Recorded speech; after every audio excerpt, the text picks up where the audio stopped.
we all set to go? Right on.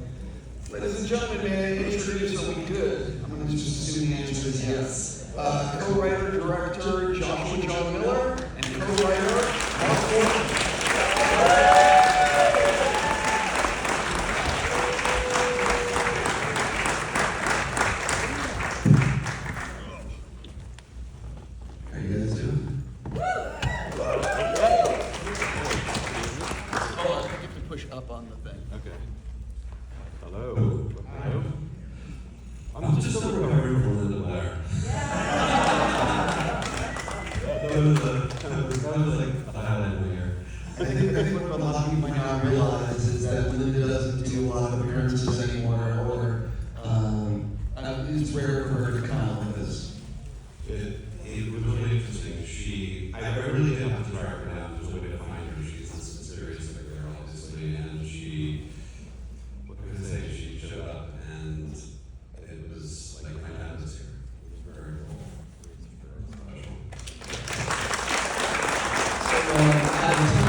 Jumping into why everyone's here tonight. So for the two of you, talk a little bit about the genesis of like where this all happened, where the idea, where it all came together. It originated from a conversation with Kevin Williamson where Josh and Kevin were sort of discussing. Kevin is a chairman of the first movie we made with director Todd Specials in his house somewhere called Final Girls. And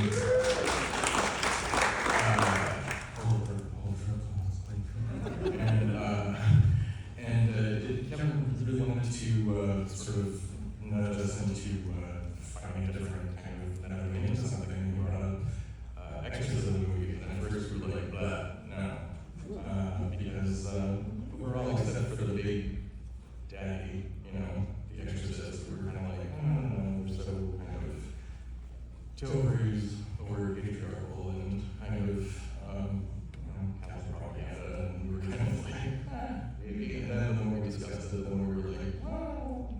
I think what really got us excited was, wouldn't it be interesting to stop saying always women being possessed and then having to say women? How about if a man's possessed and he has to be saved by two lesbians? Because when we conceived the idea in 2019, every time we look out the window, exorcism movies is sort of what they were all about. Women being these vectors of like influence, and they're going to be taken over by malevolent forces, and big strong man needs to save them. And we were like, I don't know, men seem to be having a lot of trouble right now. And we felt like, even sometimes in people we knew, sometimes extended family, we would see people that we thought we knew that were suddenly behaving in ways like they'd been, taken over. And suddenly it felt like the idea maybe held water. And there was also something, because this has been a little elongated process getting this to the screen for various reasons, and I think there's also a little bit of the first TV show that we created, Home in the South. It was one of those situations where it was a very tough experience, and I think it was definitely, and it's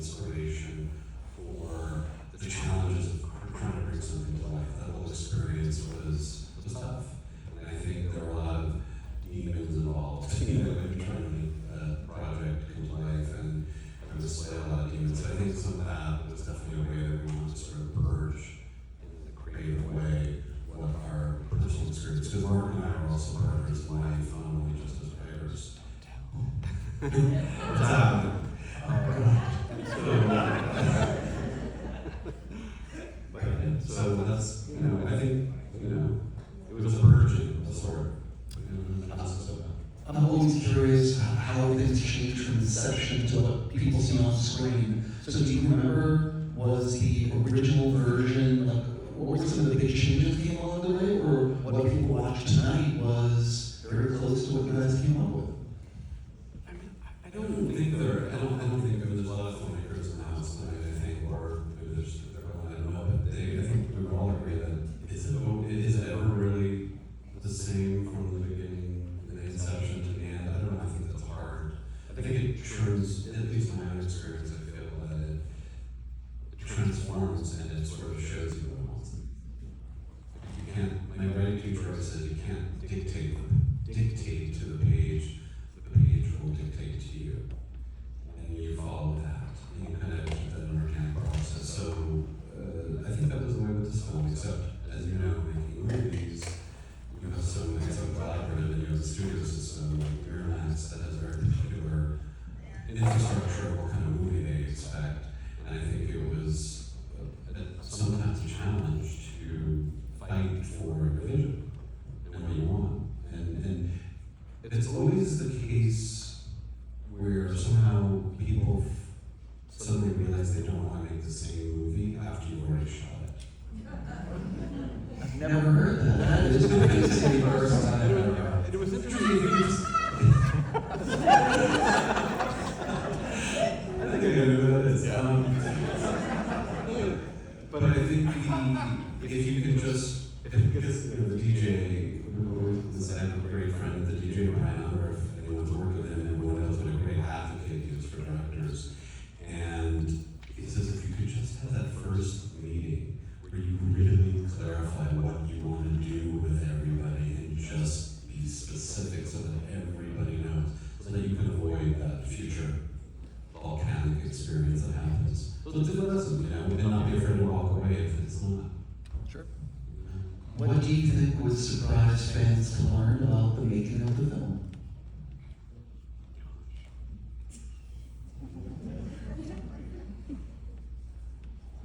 I think that some people,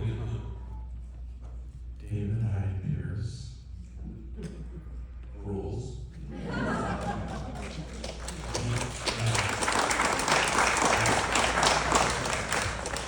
He literally rules. He is not only the nicest guy, but a consummate professional and talent for eons. And he, in preparing to play the role of an 80-year-old, he wore weights on his ankles. He would every day, I think he found a church in Wilmington where he would go practice playing the organ. The man is method, the man is, and he was, but you know what else it is? We didn't know about like a number of these things until like later. And he's like, oh yeah, it's just something I do. I was like, oh, you want me to show these? I think David is, at every degree, is extraordinary. I think what people may find interesting, I think this experience for many of us, there's some pretty dark things to this. There's some heavy stuff about trauma and childhood trauma and Catholic Church. And I think a group of us who are producers and actors and writers on the whole project, I think we're all a bunch of really hurt guys who have gone through a lot. And so I think we all went to war together emotionally, so it was a lot more of a much more challenging experience being in the process of making this than we expected. And I think it was just because we're probably heavily triggered constantly. Like movies are hard enough to make, but I think there was a lot of emotional needs for everybody. So I'm fascinated by the editing process. Anyone who's been to a live screen before knows how much I dive into it. So talk a little bit about the assembly cut versus what people see, like what it was like in the editing room putting this together, because it's ultimately the final rewrite. That's true. I definitely agree with that. I mean, no, like I was saying earlier, it does constantly change, and a lot of the changes were the battles to fight for things. You know, one of the things that was really a struggle was at one point there were certain notes that were given, such as, why do we need the queer storyline between the girls if the sex isn't as explicit as Euphoria? I was like, wow, that's really misogynistic in 2023, 24.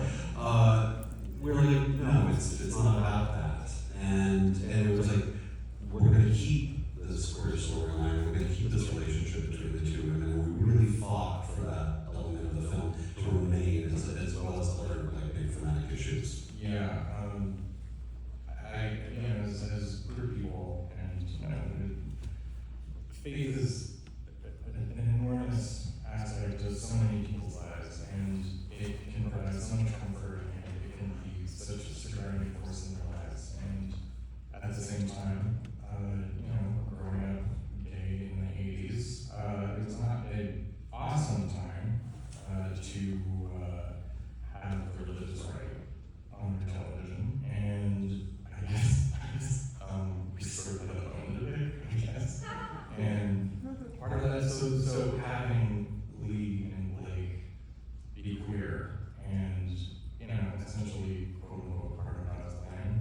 bike and walked slowly towards me like he was in slow motion. He moves like his persona in Gladiator in his movies. That's just how he enters a room, how he leaves. And I don't think he sat down and he was like, it was the end, he was like, what's all this then? You know? this is exactly what his first words, basically. And what's amazing about him was that because he brings that kind of formidable presence, he challenges you to always constantly be your best, and he wants you to pay attention to each specific detail. He's very much, after every take, he's like, did you get that? And I would say, yeah, pretty much. Like, no, what do you mean? Oh, there's this one light that was a little off. And he's like, no. You need every detail counts. It's the most important. Just tell them you need another take. Which, of course, producers don't want to hear. But so he was, that was an unexpected experience with him, because he loves film, period. And he's really passionate about it. I'm glad you brought up Russell because I was going there. How did you get him in the movie? What is it like pitching? Did you send him the script? You know. It was it kind of happened by accident, but I mean, you sent the script, and then all of a sudden it was like, oh, as long as I have a conversation, we were like, and I remember the first conference call, we were in an office with Kevin, and silence on the phone, and we could just hear finally like, hello. The conversation went well, obviously, and at one point he was like, he essentially said something along the lines of like, this is unusual for me because usually in movies I like to drive the bus.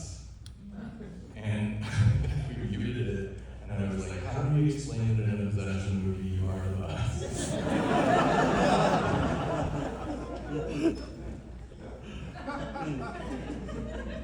One of the things about Russell, though, is that I would imagine he attracts other people who want to work with him. So once he got involved, that all of a sudden opened the door to so many other people.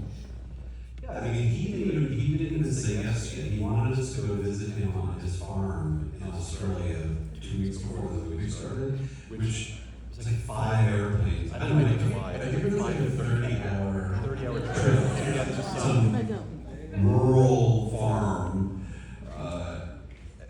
And I didn't know what was going to happen at that farm. I was like, where are we going? What's going to happen to us? It's kind of hot. Okay, let me see. I'm scared.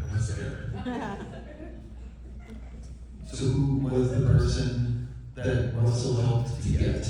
Or you know what I mean? Like, how did that open the door? Or did you already have everyone else and Russell was, you know what I mean? He was very collaborative. He just wanted to be part of the process of choosing everybody and being part of the actors that we were looking at for all the roles. It was more just, he was just additive in the sense of obviously he attracts a lot of talented people to want to work with him, so that was a given. But we also wanted to include him in the casting process. Yeah, he was a huge champion behind Signals early on, who, was ended pretty much our favorite from the jump. Yep. And Adam Goldberg we had done a Beautiful Mind with. So it was all. I think David was the last piece. And wow, we look at. Which shot or sequence during the filming and or during the editing was the real pain in the ass? The whole movie. I mean, the most. I think. Okay.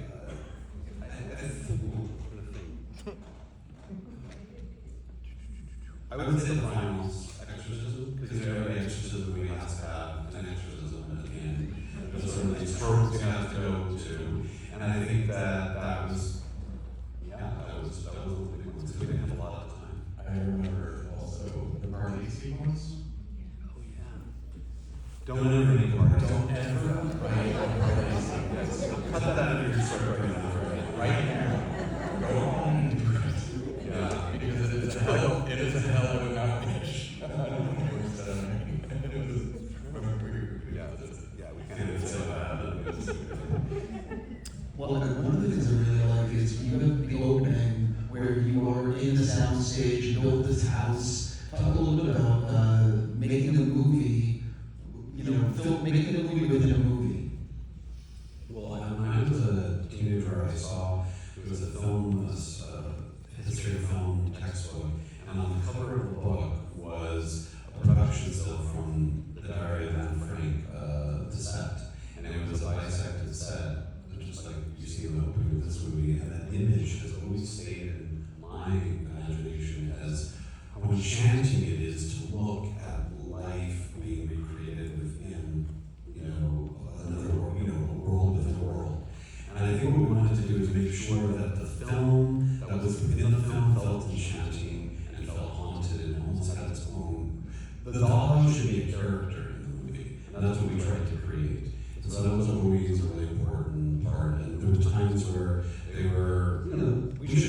it's too expensive. Let's not do this. And We're like, what if it was one floor? And we were like, so what's that? I was considered like the line producer or someone must have been like, are you sure? Because I mean, it's a really nice looking set. Michael Perry. yeah, Michael has stories, but I mean, he should be up here too. But I think that was worth the battle because you know it's I really love that shot. It's my favorite shot, and at one point I was going to be in the movie with that opening shot, and another thing we fought to get back in the movie. And I think you know you pick your battles, right? But that was one of the ones that I'm really glad that we stuck to because it's so easy to write off. This is easy budget stuff. I was gonna say, I can't believe that was even debated not being in the movie. I mean, there's a lot of writers and artists in this room, and nothing is a surprise, right? Because everyone's just, it's just, there's that, you know, everyone's rushing, and everyone's sort of not thinking straight when they're in that kind of rush. Because the movie, part of the challenge of the movie was that also what happened during the filming is that Russell's, there was a big fire in Australia at the time, and it was coming close to his farm. And he had to leave, so he had to shut down and rearrange the whole thing. I mean, you know, Curtis movie, the history of Curtis movies, this movie wasn't cursed necessarily by demons, but crazy stuff happened that just kept happening. So, you know. Also this thing called COVID. Who did you show it to that gave you like the best feedback or notes that impacted the finished film? Sorry, say that. Who did you show it to that you trusted for honest feedback that perhaps led to, you know, like they said, oh, you should really do this, and you're like, oh, I didn't even think about that. Well, I have an interesting supernatural story, kind of. There's some interesting woo things going on, but there was a moment, X amount of months ago, no, it was actually a year ago, I take it back, where you have that moment of, I just can't do this. I just have to give up and I have to walk away from this movie. And I was almost, we were in the editing process and I was struggling with my place in it. And I was like, what do I do?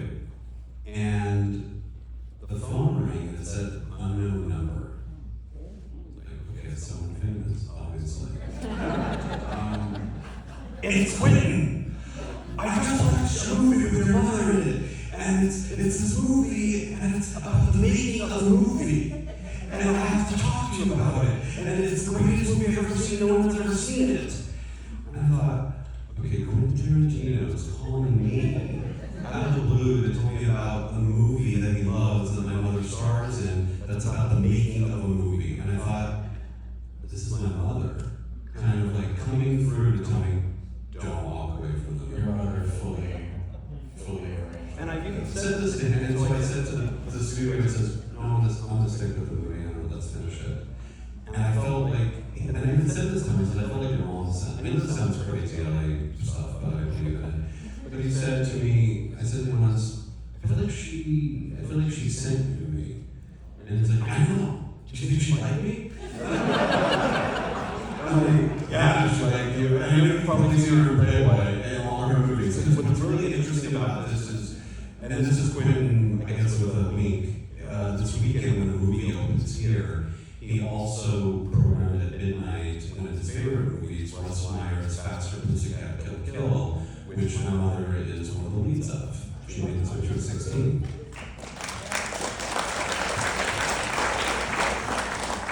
And what's really spooky is that the movie opens on Friday, the 21st, which is, this is heavy, but here it goes. It's the 5-year anniversary of her passing, which was not, so it's sort of all these strange confluence of things happening that are related to her. So, you know, if you don't like the movie, watch out, she's gonna come for you. I said this before the movie started, and I can say it again. I really want to give Quentin a huge thank you for letting us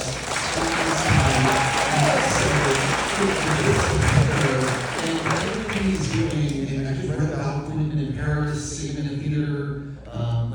I just fucking appreciate what he's doing.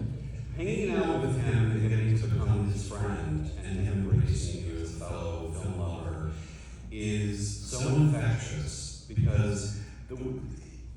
start to believe that anything's possible, and that the passion to create things, there's no, you don't take no for an answer, and you just kind of, it's so, you levitate around him when he talks about a film.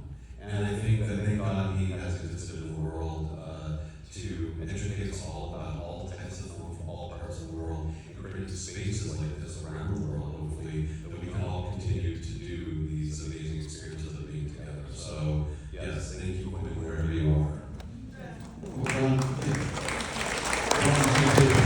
to make sure if anyone in the audience has any questions. I see a hand right there. First off, thank you guys for being here. And thank you, Lighter, for putting on this event. Biggest question that I had to ask, because you guys kind of touched on it earlier. There are a lot of exorcism movies, of course, none greater than The Exorcist itself. With that, what was the thought process behind making the title The Exorcism, and how do you feel like this film will kind of stand out in the genre? Well, To be honest, that it's not the original title. The original title of the movie is The Georgetown Project.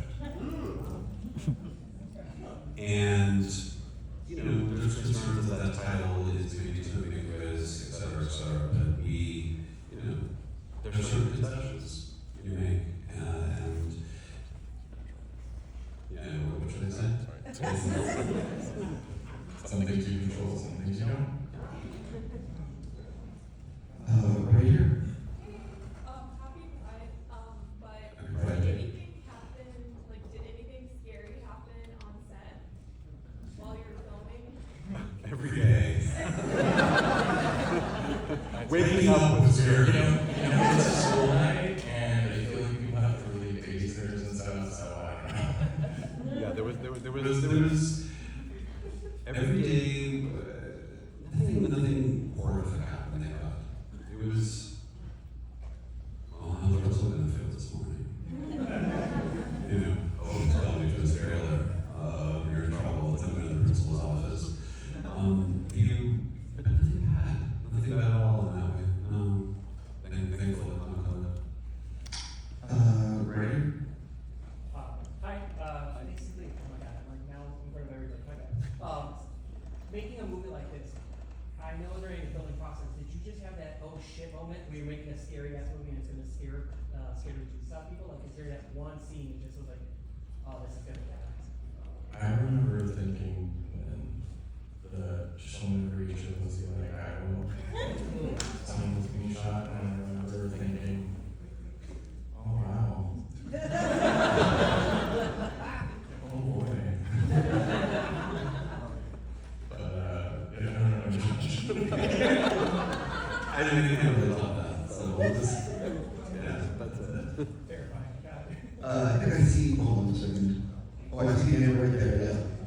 To me, Sure. hi, I have a question. Something about the movie that felt significant to me, if I'm loud enough, is, I felt like there may have been this allegory between, like, possession and addiction. I don't know if that was, done intentionally, just like in the sense that, like, you know, you're at the whim, both of those things, you're at the whim of something greater, more powerful that will dictate your behaviors and actions, you know, probably not for the best. So I guess I wonder if that was purposeful, and if so, I'm just curious. I mean, for sure. I think that, I mean, if you look at demonology 101, the whole idea is that you can become possessed if you have sort of an open wound in you, and that's how sort of spirit can enter you. And that spirit could be anything, right? It could be alcoholism, other compulsions. You have to have that gateway for something to take hold of you and to control you. So I think alcoholism, addiction, etc., were a big part of the genesis of that. So yeah, for Anthony, I mean, those are just bandages. You know, they're just band-aids for something much more terrible than unresolved for him. Just making sure, because okay, I have a question. We talked back, like, in the green room earlier, and I want you to be able to mention, what are you guys working on now? What are you allowed to say publicly?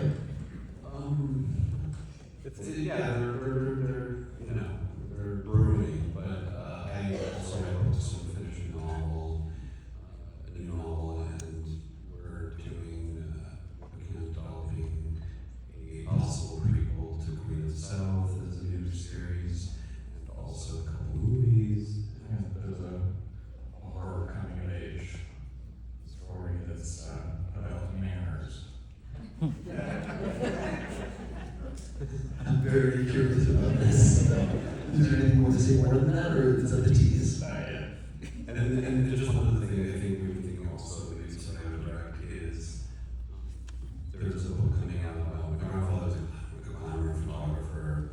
Let me look back a little bit. I'm realizing that a lot of the stories that I want to tell, or my responsibility as a filmmaker, is to be an archivist. And I sort of see myself as someone who's documenting things and trying to carry on a legacy.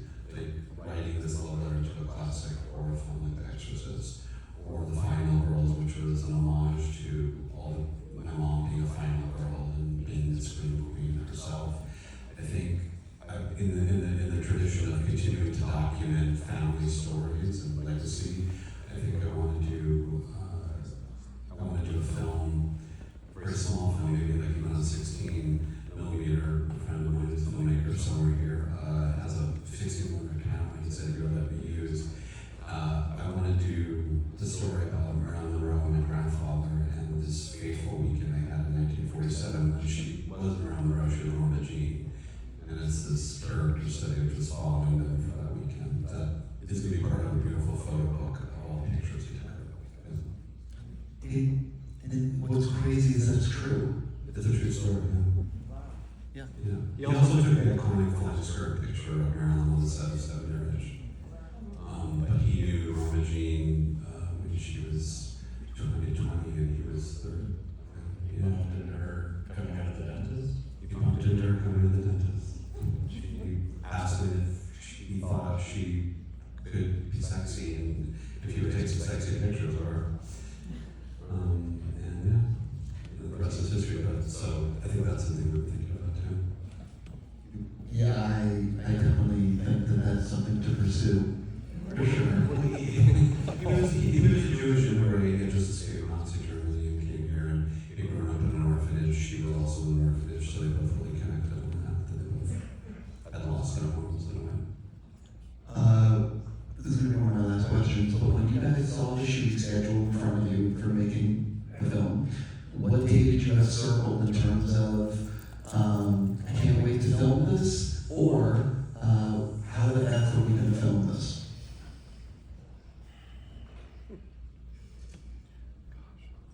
How was the schedule for the opening of the theater? It was very short. I think when you look at I think we have to keep cutting days. So you just start to, you see the days disappearing. And then you have to sort of adjust and figure it out. But I think, I don't know, I think the most exciting and terrifying day was the morning I woke up and we were walking downstairs and you're like, holy shit, it's really happening. And I think everyone understands that feeling.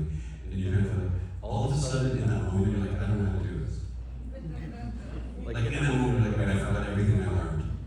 Everything. And then you just kind of keep moving forward. So, you know, even though there would be scheduling challenges, I think that, I don't know, we had to think about that, but I think there was parts where we tried not to fall too, let that be too aggressive, and just sort of focus on the story as much as we could and hope that the producers would be willing to give us more breathing room to have more days. It was always like, maybe they'll give us another week, maybe we'll get another day. And you just kind of keep pushing, and if you keep sending them footage they like, sometimes you actually get that extra week or that extra day. Sure. I'm actually just out there because it's a school night, and I'm just going to say, ladies and gentlemen, there's this thing called social media, and if you enjoy the movie, may I suggest spreading the word. And on that note, thank you for coming to the theater.